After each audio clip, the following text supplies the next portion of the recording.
برقعپوش لٹیرے سونے کی دکان کے مالک پر چاقو سے حملہ کرتے ہوئے زیورات لوٹ کر فرار۔ شہر حیدرآباد کے مضافاتی علاقے میں واردات۔ شہر حیدرآباد میں دن دہاڑے ایک جیولری شاپ میں برقعپوش گنڈوں نے سونے کی دکان کے مالک پر چاقو سے حملہ کرتے ہوئے اسے ڈرا دھمکا کر زیورات لوٹ کر فرار ہو گئے۔ حیدرآباد کے مضافاتی علاقے مرچل میں واقع جگدامبا جیولری شاپ میں برقعپوش دو لٹیروں نے سونے کی دکان پر آئے اور دکان کے مالک کے گلے پر چاقو سے وار کر کے زیورات اور سونا لوٹ کر فرار ہو گئے۔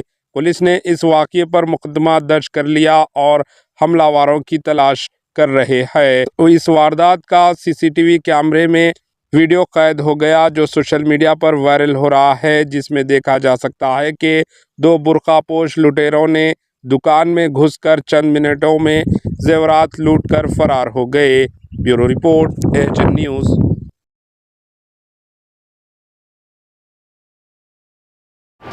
AHN نیوز کو لائک کریں، شیئر کریں اور سبسکرائب کرنا نہ بھولیں۔